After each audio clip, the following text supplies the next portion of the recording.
ಅದು 20 ಅಂದರೆ 20 ಸ್ವಲ್ಪ ಜಾಸ್ತಿ ಆಯ್ತು ಅಂತ ನನಗೆ. ಜಾಸ್ತಿ ಏನು ನಾನು ಹೇಳ್ತಿಲ್ವಾ, ನೀವು ಸಂಪಾದನೆ ಮಾಡ್ಕೋಬಹುದು.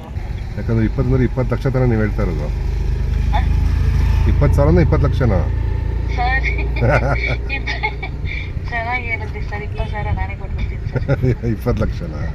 20 ಲಕ್ಷ. ಅದೇ ಜಾಸ್ತಿ ಆಯ್ತು ಅಂತ ಹೇಳಿದ್ರು ಸ್ವಲ್ಪ. ಯಾರೋ ಒಬ್ಳು ಈ ರೀತಿಯಾಗಿ ಪ್ರಥಮ ಲೈಂಗಿಕ ಸಂಭೋಗಕ್ಕೆ ಕಳಿಸ್ಲಿಕ್ಕೆ ತಯಾರು ಮಾಡ್ಕೊಂಡಿದ್ದಾಳೆ ಅಂತ ತನ್ನ ಗಮನಕ್ಕೆ ಬಂದಾಗ ಬಿಡ್ ಮಾಡ್ತಾರೆ. ಈಗ ಅವರು ಅಷ್ಟೇನೆ.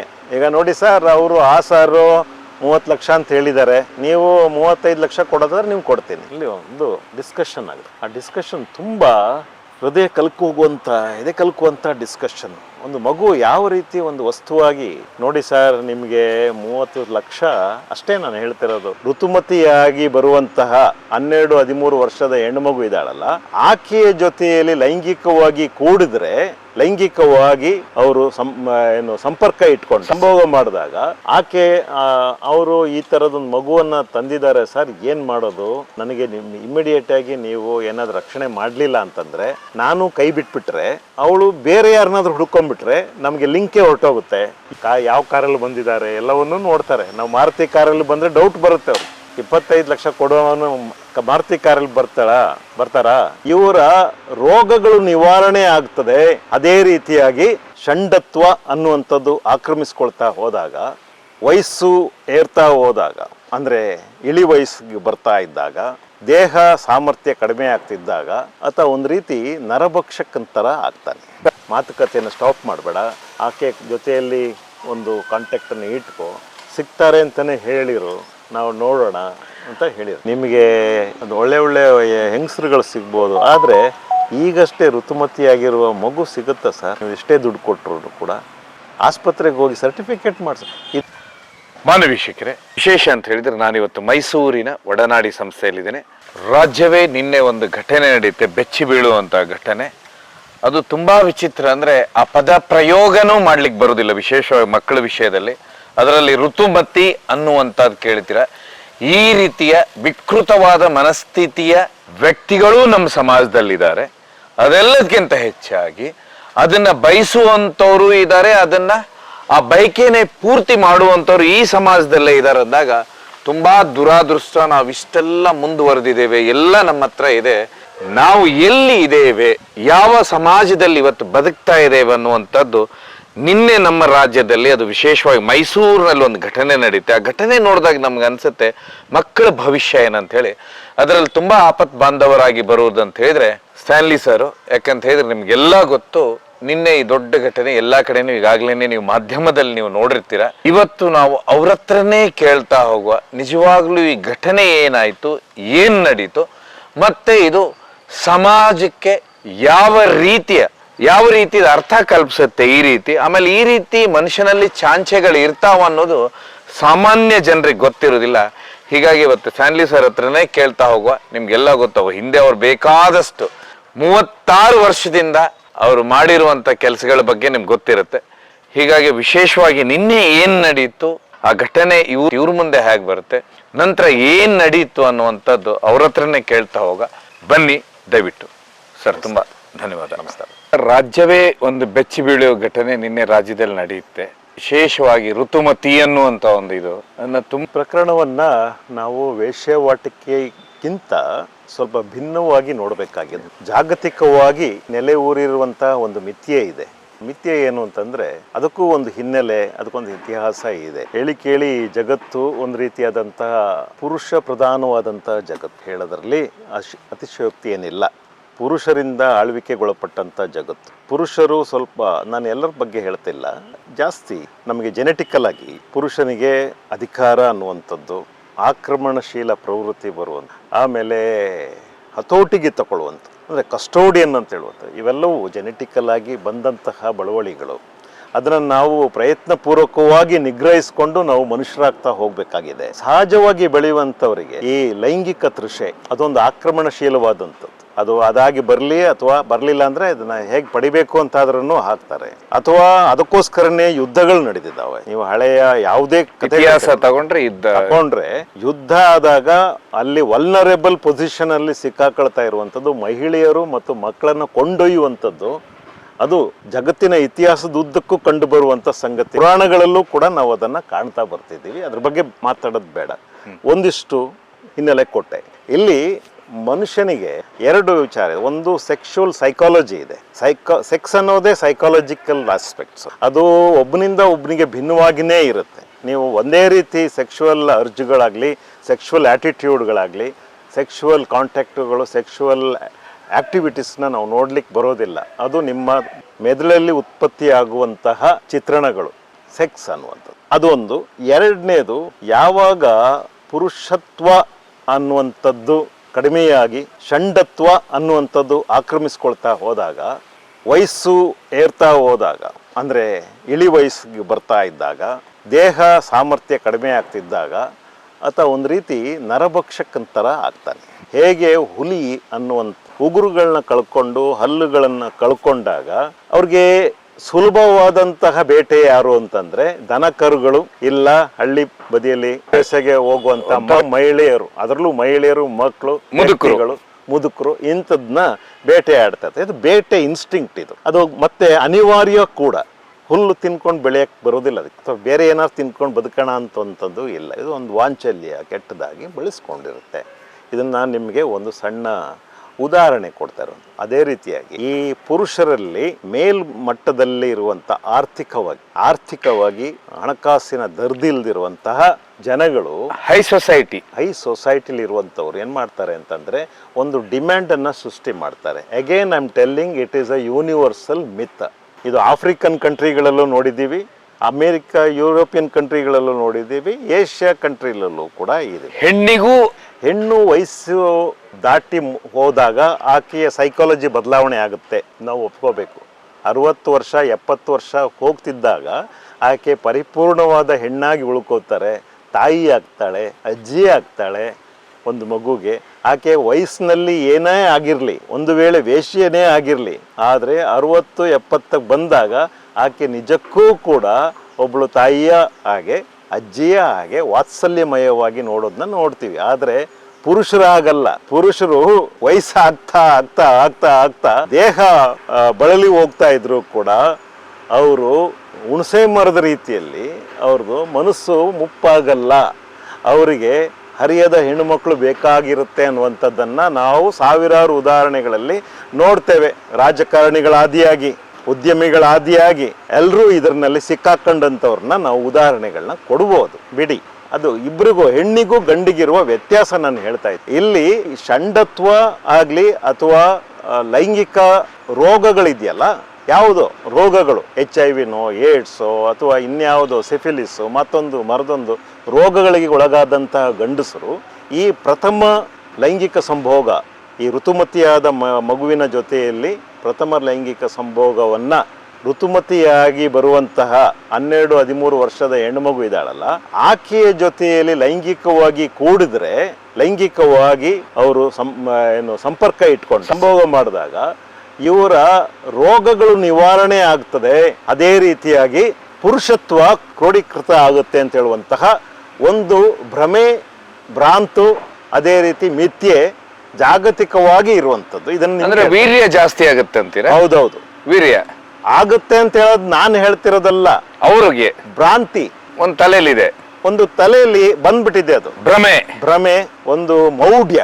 ಇದು ನಮ್ಮ ಜಗತ್ತಿನಲ್ಲಿ ವ್ಯಾಪಿಸಿರುವಂಥದ್ದು. ಸೊ ಇಲ್ಲಿ ಆ ಮೌಢ್ಯಕ್ಕೆ ತಕ್ಕ ಹಾಗೆ ಒಂದು ಬೇಡಿಕೆಯನ್ನ ಇವರು ಇಡ್ತಾ ಬಂದಿದ್ದಾರೆ. ಸೃಷ್ಟಿ ಮಾಡಿದಾರ ಅಥವಾ ಇಡ್ತಾ ಬಂದಿದ್ದಾರೆ? ಸೃಷ್ಟಿ ಮಾಡ್ತಾ ಇದ್ದಾರೆ ಮತ್ತೆ ಇಡ್ತಾ ಬಂದಿದ್ದಾರೆ. ಇದೇನು ಹೊಸ ಕೆಲಸ ನಾವು ಮಾಡಿದ್ದಲ್ಲ. ಇದಕ್ಕೆ ಅನಾದಿ ಕಾಲದಿಂದ ಒಂದು ಇತಿಹಾಸ ಇದೆ. ಈ ಬೇಡಿಕೆಗೆ ಸೃಷ್ಟಿ ಮಾಡಿದ ಹಾಗೆ ಒಂದು ಪೂರೈಕೆ ಮಾಡುವಂತ ಗುಂಪು ಕೂಡ ಸಕ್ರಿಯವಾಗಿ ಕೆಲಸ ಮಾಡ್ತಾ ಇದೆ. ಇದು ನಮಗೆ ನಿಮಗೆ ಅಷ್ಟು ಸುಲಭವಾಗಿ ಲೈಮ್ ಲೈಟ್ಗೆ ಬರುವಂತ ಕೃತ್ಯ ಅಲ್ಲ, ಗೊತ್ತೇ ಆಗುದಿಲ್ಲ ಇದು. ಯಾಕೆ ಅಂತಂದ್ರೆ ಇದು ಆರ್ಥಿಕವಾಗಿ ಮೇಲ್ವರ್ಗಕ್ಕೆ ಸೇರಿದಂತವರು ನಡೆಸ್ತಾ, ಅವ್ರಿಗೋಸ್ಕರ ಸೃಷ್ಟಿಯಾಗಿರುವಂತದ್ದು. ಅಂದ್ರೆ ಹೈ ಸೊಸೈಟಿ, ಯಾರು ಕಾರ್ಮಿಕರು, ರೈತಾಪಿ ಜನ, ಶ್ರಮಿಕ ವರ್ಗ ಅಂತವ್ರಿಗೆ ಇದು ಸಿಗೋದಿಲ್ಲ. ಇದು ಉದಾಹರಣೆಗೆ 2 ತಲೆ ಹಾವು ಬೇಕಾ ಸರ್ ಅಂತ ನಿಮ್ಮನ್ನ ಕೇಳ್ಕೊಂಡು ಬರುವಂತದ್ದಿಲ್ಲ, ನೀವು ತಗೊಳಕ್ಕೂ ಆಗದು. ಅಥವಾ ನಕ್ಷತ್ರ ಆಮೆ ಇದೆ ಬೇಕಾ ಸರ್ ಅಂದ್ರೆ ತಗೊಂಡು ಹೋಗಯ್ಯ ಅಂತ ನೀವು ಅಂತೀನಿ. ಯಾಕಂದ್ರೆ ನಿಮ್ಗೆ, ನಮಗಾಗ್ಲಿ ಉಪಯೋಗ ಇಲ್ಲ ಅದು. ಅದು ನಮ್ಗೆ ಅನ್ವಯಿಸೋದೇ ಇಲ್ಲ, ಮತ್ತೆ ಅದನ್ನು ಕೊಂಡ್ಕೊಳ್ಳೋ ಸಾಮರ್ಥ್ಯನೂ ನಮಗಿಲ್ಲ, ಮತ್ತೆ ಅದು ನಮ್ಗೆ ತಗೊಂಡಾದ್ರೆ ನಮಗೆ ಅದು ಬರ್ಡನ್ ಅದು ತಗೊಂಡು ನಾವೇನು ಮಾಡೋಣ ಅಂತ. ಹಂಗಲ್ಲ, ತಲೆ ಹಾವನ್ನು ಖರೀದಿ ಮಾಡುವಂಥ ಗ್ರೂಪೇ ಇದೆ, ನಕ್ಷತ್ರ ಆಮೆಯನ್ನು ಖರೀದಿ ಮಾಡುವಂಥವ್ರೆ ಕೆಲವರಿದ್ದಾರೆ, ಅದಕ್ಕೆ ಲಕ್ಷಾಂತರ ರೂಪಾಯಿ ವ್ಯಯ ಮಾಡ್ತಾರೆ. ಬೇರೆ ವಿಚಾರ, ಮನೆಯಲ್ಲಿ ಒಂದು ಯಾವುದೋ ಒಂದು ಮೀನನ್ನು ಇಟ್ಕೊತಾರೆ, ವಾಸ್ತು ಮೀನು ಅಂತ, ಅದಕ್ಕೆ 1 ಕೋಟಿ ರೂಪಾಯಿ ಆದರೂ ಕೊಡ್ತಾರೆ. ಬೇರೆ ವಿಚಾರ, ಅವ್ರಿಗೆ ಅದು ಟಿಪ್ಸ್ ಲೆಕ್ಕಾಚಾರ. ಚಂಬು ಇಡ್ತಾರೆ ದುಡ್ಡು ಬರುತ್ತೆ ಅಂತ ಹೇಳಿ, ಮನಿ ಡಬ್ಲಿಂಗ್ ಈ ಆಗುತ್ತೆ. ತರ ಮೌಢ್ಯಗಳಲ್ಲಿರುವಂಥವ್ರು ಈ ಮಗುವನ್ನ ಆಕ್ಷನ್ ಮಾಡಿ ತಗೊಳ್ಳೋವಂಥದ್ದು ಮಾಡ್ತಾರೆ, ಬಿಡ್ ಮಾಡ್ತಾರೆ. ಈಗ ಅವರು ಅಷ್ಟೇನೆ, ಈಗ ನೋಡಿ ಸರ್, ಅವರು ಆ ಸಾರು 30 ಲಕ್ಷ ಅಂತ ಹೇಳಿದ್ದಾರೆ, ನೀವು 35 ಲಕ್ಷ ಕೊಡೋದಾದ್ರೆ ನೀವು ಕೊಡ್ತೀನಿ. ಮಗುವನ್ನ ಒಂದು ಕಮೋಡಿಟಿಯಾಗಿ, ಒಂದು ಪದಾರ್ಥವಾಗಿ, ವಸ್ತುವಾಗಿ ನೋಡುವಂಥದ್ದಾಗಿದೆ. ಅದು ತುಂಬಾ ನೋವಿನ ವಿಚಾರ. ಬಿಡ್ ಆಗುತ್ತೆ. ಹೌದು, ಇವರು ಯಾರೋ ಒಬ್ಬನ ಹಿಂದೆ ಬಿದ್ದಿರಲ್ಲ, ಒಂದು 10 ಜನ ಉದ್ಯಮಿಗಳು, ಹಣಕಾಸಿಟ್ಟಂಥವ್ರು ಯಾರಾದ್ರೂ ಆಗ್ಲಿ, ಆರ್ಥಿಕ ಸ್ಥಿತಿವಂತರಿಗನ್ನ ಇವರು ಅಪ್ರೋಚ್ ಮಾಡಿಸಿರ್ತಾರೆ. ಯಾರ್ಯಾರಿಗೆ ಕಾಂಟ್ಯಾಕ್ಟ್ ಇರುತ್ತೆ, ಉದಾಹರಣೆಗೆ ಈ ದಂಧೆ ನಡೆಸುವಂಥವ್ರು, ಮಾಮೂಲಿ ದಂಧೆ ನಡೆಸ್ತಾರಲ್ಲ, ಸ್ಪಾಗಳು ಮತ್ತೊಂದು ಮರದೊಂದು ವೇಶ್ಯಾವಟಿಕೆ ಜಾಲ ಮಾಡುವಂಥ ಮಾಮೂಲಿ ಜನ ಇರ್ತಾರಲ್ಲ, ಅವರ ಕಾಂಟ್ಯಾಕ್ಟ್ಗಳನ್ನ ಬಳಸ್ಕೊಂಡು ನನ್ನಲ್ಲಿ ಈ ಥರದೊಂದು ಹೆಣ್ಮಗು ಇದ್ದಾಳಣ್ಣ, ಯಾರಾದರೂ ಒಳ್ಳೆ ಗಿರಾಕಿ ಇದ್ದರೆ ನೋಡಿ, ನಿಮಗೊಂದಿಷ್ಟು ಕೊಡ್ಬೋದು, 30 ಲಕ್ಷ ಹೇಳಿ, ನಿನಗೊಂದು 2 ಲಕ್ಷ ಕೊಡಿ, ಹಿಂಗೇನೋ ಮಾತುಕತೆಗಳು ಅವ್ರದ್ದೊಂದು ಸಿಂಡಿಕೇಟ್ ಮಾಡ್ಕೊಂಡಿರ್ತಾರೆ. ಇಲ್ಲಿ ಏನಾಗುತ್ತೆ, ಕೆಲವೊಂದು ಅನುಭವಗಳು ನಮಗೆ ಬಂದಿರುವಂಥದ್ದು, ಈ ದಂಧೆ ನಡೆಸುವಂತಹ ವ್ಯಕ್ತಿಗಳಲ್ಲೂ ಕೆಲವರು ಒಂದಿಷ್ಟು ಮಾನವೀಯತೆ ಇಟ್ಕೊಂಡವಂಥವ್ರು ಇರ್ತಾರೆ. ನಾವು ಎಲ್ಲರನ್ನೂ ಯಾವಾಗಲೂ ಒಂದೇ ರೀತಿ ನೋಡ್ಲಿಕ್ಕೆ ಬರೋದಿಲ್ಲ ಅಂತ ಹೇಳೋದಕ್ಕೆ ಒಂದು ಸಾಕ್ಷಿ. ಒಬ್ಬ ವ್ಯಕ್ತಿ ಆತ ಬಹಳಷ್ಟು ಕಾಲದಿಂದ ಈ ಥರದ್ದೇ ದಂಧೆ ಮಾಡ್ಕೊಂಡು ಬಂದದ್ದು. ಈಗ ಈ ಕಥೆಯಲ್ಲಿ ಸರ್, ಇಂಥದೇ ಒಬ್ಬ ವ್ಯಕ್ತಿ ನಿಮಗೆ ಕನೆಕ್ಟ್ ಆಗ್ತಾನೆ. ಹೌದು, ಇದೇ ರೀತಿಯಾಗಿ ದಂಧೆಯಲ್ಲಿದ್ದಂಥ ವ್ಯಕ್ತಿ, ಆತನನ್ನು ನಾವು ಸುಮಾರು 5-6 ಬಾರಿ ಅರೆಸ್ಟ್ ಮಾಡಿ ಜೈಲಿಗಟ್ಟಿದ್ವಿ. ಅವನು ಒಂದು ರೀತಿಯಾಗಿ ನಮ್ಮಿಂದ ಸ್ವಲ್ಪ ರಿಫಾರ್ಮೇಷನ್ ಆಗಿದ್ದಾನೆ ಅಂತಲೂ ನಾನು ಹೇಳಬೇಕಾಗತ್ತೆ. ಅವನೊಳಗೆ ಇರುವಂತಹ ಮನುಷ್ಯ ಮಾನವೀಯ ಗುಣ ಒಂದಿಷ್ಟು ಹೊರಗಡೆ ಬಂದಿದೆ, ಜಾಗೃತವಾಗಿದೆ ಅಂತಲೇ ನಾನು ಹೇಳಬೇಕು. ಒಂದು ಮಗು 12.5 ವರ್ಷದ ಮಗುವನ್ನ ಯಾರೋ ಒಬ್ಳು ಈ ರೀತಿಯಾಗಿ ಪ್ರಥಮ ಲೈಂಗಿಕ ಸಂಭೋಗಕ್ಕೆ ಕಳಿಸ್ಲಿಕ್ಕೆ ತಯಾರು ಮಾಡ್ಕೊಂಡಿದ್ದಾಳೆ ಅಂತ ತನ್ನ ಗಮನಕ್ಕೆ ಬಂದಾಗ, ಅಥವಾ ಇದರಲ್ಲಿ ಬಹಳಷ್ಟು ಹಣ ಇದೆ ಅಂತ ಅವನಿಗೆ ಗೊತ್ತಿದ್ರು, ತನಗೊಂದಿಷ್ಟು ಹಣ ಸಿಗ್ಬಹುದು ಅಂತ ಹೇಳೋದು ಗೊತ್ತಿದ್ರು, ಇಲ್ಲ ಈ ಮಗು ಬದುಕಬೇಕು, ಈ ಮಗುವನ್ನ ಉಳಿಸ್ಬೇಕು ಅಂತ ಎಲ್ಲ, ಅದು ತುಂಬಾ ಗ್ರೇಟ್ ಅಂತ ಅನ್ಸುತ್ತೆ. ನಾವು ಕೆಲಸಗಳನ್ನ ಮಾಡ್ಲಿಕ್ಕೋಸ್ಕರನೇ ಇರೋರು, ಮತ್ತೆ ಅವರು ನಮ್ಮನ್ನ ನಂಬೋದಿದೆಯಲ್ಲ, ನಮಗೆ ಈ ಇನ್ಫಾರ್ಮೇಶನ್ ಕೊಟ್ರೆ 100ಕ್ಕೆ 100 ಆ ಮಗುವನ್ನ ಇವರು ರಕ್ಷಣೆ ಮಾಡ್ತಾರೆ ಅಂತ ಹೇಳುವಂಥದ್ದು ಅದು ಬಹಳ ಮುಖ್ಯ. ಯಾಕಂದ್ರೆ ಆತನನ್ನ ನಾವು ಒಂದು 5 ಬಾರಿ ಅರೆಸ್ಟ್ ಮಾಡಿ ಒಳಗಡೆ ಹಾಕಿರುವಂಥದ್ದು, ಅಷ್ಟಿದ್ರೂ ಕೂಡ ಆತ ನಮ್ಮನ್ನ ನಂಬ್ತಾನೆ ಅಂದ್ರೆ ಅದು ಒಂದು ದೊಡ್ಡ ಗುಣ ಅಂತಾನೆ ನಾನು ಹೇಳೋದು. ಅದು ಒಂದು ಕಡೆ ಅವನ ಬಗ್ಗೆ ಬಿಡಿ, ಅಷ್ಟೊಂದು ಇನ್ಫಾರ್ಮೇಶನ್ ಕೊಟ್ಟ ಮೇಲೆ, ಗಮನಕ್ಕೆ ಬಂದ ಮೇಲೆ ನಾವು ಒಂದು ಸ್ಟ್ರಾಟಜಿಯನ್ನ ಮಾಡ್ಕೋತೀವಿ. ನಿಮಗೆ ನೇರವಾಗಿ ಭೇಟಿ ಆಗ್ತಾನೆ ಸರ್ ಅವ್ನು ಬಂದು ಇಲ್ಲಿಗೆ ನಿಮ್ಮ ಆಫೀಸಿಗೆ? ನಮ್ಮ ಕಲೀಗ್ಸ್ ಜೊತೆಯಲ್ಲಿ ವಿಚಾರಗಳು ಬಂದು ತಲುಪುತ್ತೆ, ಮತ್ತೆ ಅದಕ್ಕೆ ತಕ್ಕ ಹಾಗೆ ನಾವು ಕಾರ್ಯತಂತ್ರವನ್ನ ಇದು ಮಾಡ್ತೀವಿ. ಇಲ್ಲ ಎಲ್ಲಿಗೂ ಸ್ಟಾಪ್ ಮಾಡಬೇಡ, ಮಾತುಕತೆಯನ್ನು ಸ್ಟಾಪ್ ಮಾಡಬೇಡ, ಆಕೆ ಜೊತೆಯಲ್ಲಿ ಒಂದು ಕಾಂಟ್ಯಾಕ್ಟನ್ನು ಇಟ್ಕೋ, ಸಿಗ್ತಾರೆ ಅಂತಲೇ ಹೇಳಿರು, ನಾವು ನೋಡೋಣ ಅಂತ ಹೇಳಿರ್ತೀವಿ. ಆ ಲೇಡಿ ಅವನಿಗೆ ಹೇಳಿರ್ತಾಳೆ ಇಂಥದ್ದೊಂದು ಪಾರ್ಟಿ ಹುಡುಕು ಅಂತ ಹೇಳಿ. ಹೌದು, ಆಕೆ ಅವರು ಈ ಥರದೊಂದು ಮಗುವನ್ನ ತಂದಿದ್ದಾರೆ ಸರ್, ಏನು ಮಾಡೋದು, ನನಗೆ ಇಮಿಡಿಯೇಟ್ ಆಗಿ ನೀವು ಏನಾದ್ರು ರಕ್ಷಣೆ ಮಾಡಲಿಲ್ಲ ಅಂತಂದರೆ ನಾನು ಕೈ ಬಿಟ್ಬಿಟ್ರೆ, ಅವಳು ಬೇರೆ ಯಾರನ್ನಾದ್ರೂ ಹುಡ್ಕೊಂಡ್ಬಿಟ್ರೆ ನಮಗೆ ಲಿಂಕೇ ಹೊರಟೋಗುತ್ತೆ. ಈಗ ಏನು ಮಾಡೋದು, ಮಗುವನ್ನ ರೆಸ್ಕ್ಯೂ ಮಾಡೋ ವಿಚಾರದಲ್ಲಿ ಏನು ಹೇಳಲಿ ಅಂತ ಹೇಳಿದಾಗ, ನಾವು ಆ ವಿಚಾರವನ್ನ ಕೂಡಲೇ ನಮ್ಮ ಡಿ.ಸಿ.ಪಿ ಅಂದರೆ ಡಿಸ್ಟ್ರಿಕ್ಟ್ ಚೈಲ್ಡ್ ಪ್ರೊಟೆಕ್ಷನ್ ಯೂನಿಟ್ನ ಆಫೀಸರ್ ಇದ್ದಾರೆ, ಅವ್ರ ಗಮನಕ್ಕೂ ತಂದ್ವಿ, ಮತ್ತು ನಮ್ಮ CWC ಗಮನಕ್ಕೂ ಕೂಡ ತಂದ್ವಿ. CWC ಅಂದರೆ ಮಕ್ಕಳ ಕಲ್ಯಾಣ. ಅವ್ರಿಗೆ ಹೇಳಿ, ಮಗುವಿನ ಹಿತಾಸಕ್ತಿಯಿಂದ, ಮಗುವಿನ ರಕ್ಷಣೆಯ ಹಿತಾಸಕ್ತಿಯಿಂದ ನಾವು ಒಂದು ಸ್ಟ್ರಾಟಜಿ ಮಾಡಲೇಬೇಕು. ಇಲ್ಲ ಅಂತಂದರೆ ಆ ಮಗು ನಮ್ಮ ಕೈ ಸಿಗೋದೇ ಇಲ್ಲ, ಜಾರೋಗುತ್ತೆ, ಆಮೇಲೆ ಆ ಮಗು ಎಲ್ಲೋಗುತ್ತೆ ಗೊತ್ತಾಗಲ್ಲ. ಸರಿ ಮಾಡೋಣ ಅಂತ ಅವರೆಲ್ಲ ಒಪ್ಕೊಂಡ್ರು. ನಾವು ನಮ್ಮ ಒಂದು ಕಾಂಟ್ಯಾಕ್ಟಲ್ಲಿರುವಂಥ ಒಂದು ಸ್ವಲ್ಪ ಉದ್ಯಮಿಯಾಗಿ ಕಾಣಿಸ್ಕೊಳ್ಳುವಂತಹ, ಸಮಾಜಮುಖಿಯಾಗಿರುವಂತಹ ಒಬ್ಬರು ಯುವಕರನ್ನು ನೆರವು ತಗೊಂಡ್ವಿ. ಅವರು ಇರೋದು ಅದೇ ಥರ, ಮತ್ತು ಅವರ ಉದ್ಯೋಗವೂ ಅದೇ ಥರ ಇದೆ, ಅವರ ಕಾರು ಮತ್ತೊಂದು ಮರದೊಂದು ಎಲ್ಲವೂ ಹಾಗೇ ಇದೆ. ಇವಳು ಮೊಬೈಲಲ್ಲಿ ಎಲ್ಲವನ್ನು ಚೆಕ್ ಮಾಡ್ತಾಳೆ, ಅವ್ರು ಮಾಡ್ತಾರೆ, ಚೆಕ್ ಮಾಡ್ತಾರೆ, ಇವರು ಆರ್ಥಿಕವಾಗಿ ಸ್ಥಿತಿವಂತರ ಹೇಗಿದ್ದಾರೆ ಅಂತ ಹೇಳಿ. ಗೂಗಲ್ ಕಾಲ್ ಮಾಡ್ತಾರೆ, ಅವ್ರನ್ನ ನೋಡ್ತಾರೆ, ಅವರು ಯಾವ ಕಾರಲ್ಲಿ ಬಂದಿದ್ದಾರೆ ಎಲ್ಲವನ್ನೂ ನೋಡ್ತಾರೆ. ನಾವು ಮಾರುತಿ ಕಾರಲ್ಲಿ ಬಂದರೆ ಡೌಟ್ ಬರುತ್ತೆ, 25 ಲಕ್ಷ ಕೊಡುವವನು ಮಾರುತಿ ಕಾರಲ್ಲಿ ಬರ್ತಾರಾ? ನಮ್ಮ ಕಡೆ ಗಾದೆ ಇದೆ, ಆ ಮೂತಿ ನೋಡಿದ್ರೆ ಗೊತ್ತಾಗ್ಬಿಡ್ತದೆ ಮಾರಿ ಹಬ್ಬ ಮಾಡ್ತಾನ ಬಿಡ್ತಾನ ಅಂತ. ಮೂಢನಕ್ಕೆ ಇರೋದಿಲ್ಲಲ್ಲ. ಹಂಗಾಗಿ ನಾವು ಪಾಶ್ ಆಗಿರೋರ್ನೇ ಹಿಡಿದ್ವಿ. ಅವರು ಫೋನ್ ಅವಳು ಫೋನ್ ಮಾಡಿದ್ಲು. 01 ಅಲ್ಲಿ ಏನ್ ಡಿಸ್ಕಷನ್ ಆಗುತ್ತೆ ಸರ್? 01 ಅವಳಿಗೆ ಈ ನಂಬರ್ನ ನಾವು ಕಳಿಸಿದ್ವಿ. ಯಾರಿಗೆ? ಈ ಕಾಂಟ್ಯಾಕ್ಟ್ ಮೂಲಕ. ಅವನೇ ಏನ್ ಏಜೆಂಟ್ ಇದ್ದಾನೆ ಅವನ ಮುಖಾಂತರ. ನೋಡಮ್ಮ ಅಂತ ಒಬ್ರು ಗಿರಾಕಿ ಒಬ್ರು ಇದ್ದಾರೆ, ಅವ್ರ ನಂಬರ್ ಕಳಿಸ್ತೀನಿ, ನೀನೇ ಅಪ್ರೋಚ್ ಮಾಡ್ಕೋಬೇಕು, ನನಗೂ ಇದಕ್ಕೂ ಸಂಬಂಧ ಇಲ್ಲ ಅಂತ ಹೇಳಿ ಕಳಿಸ್ಬಿಡ್ತಾನೆ. ಅವರೆಲ್ಲ ಬಹಳ ಬ್ಯುಸಿ ಆಗಿರುವಂತವ್ರು, ಟೈಮ್ ನೋಡ್ಕೊಂಡು ಮಾತಾಡ್ಬೇಕು ಅಂತೆಲ್ಲ ಹೇಳಿ ಕೊಡು. ಅವಳು ಮಾಡ್ತಾಳೆ. ಮಾಡಿದಾಗ ಇವರೆಲ್ಲ ಮಾತಾಡ್ಲಿ ಒಂದು ಡಿಸ್ಕಷನ್ ಆಗುತ್ತೆ. ಆ ಡಿಸ್ಕಷನ್ ತುಂಬಾ ಹೃದಯ ಕಲ್ಕುವಂಥ ಡಿಸ್ಕಷನ್. ಒಂದು ಮಗು ಯಾವ ರೀತಿ ಒಂದು ವಸ್ತುವಾಗಿ ನೋಡಿ ಸರ್, ನಿಮಗೆ 30 ಲಕ್ಷ ಅಷ್ಟೇ ನಾನು ಹೇಳ್ತಿರೋದು. ಬೇರೆ ಕಡೆಗೆ ಹೋದ್ರೆ ಅದು 50 ಲಕ್ಷ ತನಕ ಬೆಲೆ ಬಾಳುತ್ತೆ ಅಂತ ಅವಳು ಹೇಳ್ತಾಳೆ. ಅಲ್ಲಮ್ಮ, ಏನು ದುಡ್ಡಿಗೆ ಮರ್ಯಾದೆ ಇಲ್ದಂಗೆ ಮಾತಾಡ್ತಿದ್ಯಲ್ಲ, 30 ಲಕ್ಷ ಅಂತಂದ್ರೆ ಏನು ಪುರಿ ಕಡ್ಲೆನ ಅಂತ ಇವ್ರು ಕೇಳ್ತಾರೆ. ಸರ್, ನೀವು ದುಡ್ಡನ್ನ 2 ದಿವಸದಲ್ಲಿ ದುಡ್ದು ಬಿಡ್ಬೋದು ಸರ್, ಆದ್ರೆ ಇಂಥ ಮಗು ಸಿಗುತ್ತಾ? ಮಾರ್ಕೆಟಲ್ಲಿ ನೋಡಿ, ಇಂತಹ ಒಂದು ಪದಾರ್ಥ ಸಿಗುತ್ತಾ ನಿಮಗೆ? ದುಡ್ಡು ನೋಡ್ಬೇಡಿ ಸರ್, ತಗೊಳ್ಳಿ ಅಂತ ಹೇಳ್ತಾರಲ್ಲ, ಆ ರೀತಿ ಮಾತಾಡ್ತಾಳೆ. ಮಗುವನ್ನ ಶಾಲೆಯಿಂದ ಸೀದಾ ಕರ್ಕೊಂಡ್ಬಂದು ಯೂನಿಫಾರ್ಮಲ್ಲಿ ತೋರಿಸ್ತಾಳೆ. ಶಾಲಾ ಸಮವಸ್ತ್ರದಲ್ಲಿ ಮಗುವನ್ನ ತೋರಿಸಿದ್ದಿದೆ. ಆಮೇಲೆ ಯಾವುದಕ್ಕೂ ಹೇಳಬೇಕು, ಇಲ್ಲಾಂತ ನಾನು ಬೇರೆ ಯಾರನ್ನ ನೋಡ್ತೀನಿ ಅಂತಾನು ಹೇಳ್ಬಿಡ್ತಾಳೆ. ಅಂದರೆ ನನಗೆ ನಿಮ್ಮ ಮೇಲೆ ಆಸಕ್ತಿ ಇಲ್ಲ, ಜಾಸ್ತಿ ಬಾರ್ಗೇನ್ ಮಾಡಿದ್ರೆ ನಾನು ಬೇರೆಯವ್ರನ್ನ ನೋಡಬೇಕಾಗತ್ತೆ, ಆಸೆ ಹುಟ್ಟಿಸ್ತಾಳೆ. ಸರಿ, ಹಾಗಾದರೆ ನೀವು ಓಕೆ, ನಮಗೋಸ್ಕರ ಒಂದು 5 ಲಕ್ಷ ಆದ್ರೂ ಬಿಡ್ಬೋದಲ್ಲ, ಕಡಿಮೆ ಮಾಡಿ ಅಂದರೆ 20 ಲಕ್ಷಕ್ಕೆ ಬಂದು ನಿಂತ್ಬಿಡ್ತಾಳೆ ಅವಳು.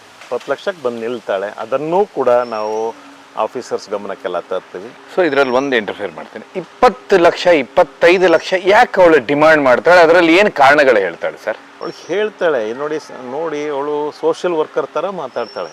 ನಾವೇನು ಸೋಷಿಯಲ್ ವರ್ಕ್ ಮಾಡೋದು? ನೋಡಿ ಸರ್, ನನಗೆ ಇದರಲ್ಲಿ 5 ಪೈಸಾ ನನಗೆ ಉಳಿಯಲ್ಲ. 25 ಲಕ್ಷವೂ ಕೂಡ ಹುಡುಗಿಯ ಅಪ್ಪನಿಗೆ ಹುಷಾರಿಲ್ಲ, ಆಸ್ಪತ್ರೆಯಲ್ಲಿದ್ದಾರೆ. ಆ ಆಸ್ಪತ್ರೆ ಖರ್ಚಿಗೋಸ್ಕರ ಇದನ್ನೆಲ್ಲ ನಾನು ಮಾಡಿಸ್ತಾ ಇದ್ದೀನಿ. ನೀವೇ ಏನಾದ್ರು ತಿಳಿದು ನಾನು ಮಾಡ್ತಿರೋ ಕೆಲಸಕ್ಕೆ ಒಂದಿಷ್ಟು ಎಕ್ಸ್ಟ್ರಾ ಸೇರಿಸಿ ಕೊಟ್ಟರೆ ಅದು ನನಗೆ. ಈ 25 ಲಕ್ಷ ನನಗೆ ಏನೂ ಅಲ್ಲ, ನನಗಂತೂ ಕೈ ಸೇರಲ್ಲ, ಇದನ್ನ ನಂಬಲೇಬೇಕು ಅಂತಾಳೆ ಅವಳು. ಆಮೇಲೆ ಇದರಲ್ಲಿ ಇದಕ್ಕಾಗಿ 25 ಲಕ್ಷ ಕೊಡ್ಬೇಕಂತ ಏನಾದ್ರು ಇವ್ರು ಕ್ವಶನ್ ರೈಸ್ ಮಾಡೋದಿಲ್ವಾ? ಅಂದ್ರೆ ಋತುಮತಿ ಅನ್ನೋದೇನೋ ಬರುತ್ತೆ. ಹೌದು, ಅವರು ನೋಡಿ ಸರ್, ನಿಮಗೆ ದೊಡ್ಡ ನಟಿಯರು ಸಿಗ್ಬೋದು, ನಿಮಗೆ ಒಳ್ಳೆ ಹೆಂಗಸರುಗಳು ಸಿಗ್ಬೋದು, ಆದರೆ ಈಗಷ್ಟೇ ಋತುಮತಿಯಾಗಿರುವ ಮಗು ಸಿಗುತ್ತಾ ಸರ್? ನೀವು ಎಷ್ಟೇ ದುಡ್ಡು ಕೊಟ್ಟರು ಕೂಡ ಅದು ಸರ್. ನೀವು ಬೇಕಾದರೆ ಸರ್ಟಿಫಿಕೇಟ್ ಮಾಡ್ಕೊಂಬನ್ನಿ, ಆಸ್ಪತ್ರೆಗೆ ಹೋಗಿ ಸರ್ಟಿಫಿಕೇಟ್ ಮಾಡಿಸಿ. ಇದು ನಾಯಿ ಮರಿಗಳನ್ನ ನಾವು ಸರ್ಟಿಫಿಕೇಟ್ ತಗೊಂಬಂದು ಸಾಕ್ತೀವಲ್ಲ, ಯಾವ ಬ್ರೀಡು ಇದು, ಪೆಡಿಗ್ರೀನ ಇಲ್ಲ ಕ್ರಾಸ್ ಬ್ರೀಡ್ ಅಂತ ಡೌಟ್, ಅದಕ್ಕೆ ಒಂದು ಸರ್ಟಿಫಿಕೇಟೇ ಕೊಟ್ಬಿಡ್ತಾರೆ. ಇದು ಒಳ್ಳೆ ನಾಯಿ, ಇದು ಇಂಥದೇ ಬ್ರೀಡು ಅಂತೇಳ್ಬಿಟ್ಟು ಕೊಡ್ತಾರಲ್ಲ, ಆ ರೀತಿಯಾಗಿ ಮಾತಾಡ್ತಾಳೆ. ನಾವು ಬೇಕಾದರೆ ಯಾವುದಾದ್ರು ಆಸ್ಪತ್ರೆಗೆ ಹೋಗಿ ಸರ್ಟಿಫಿಕೇಟ್ ಮಾಡಿಸ್ತೀನಿ ಸರ್,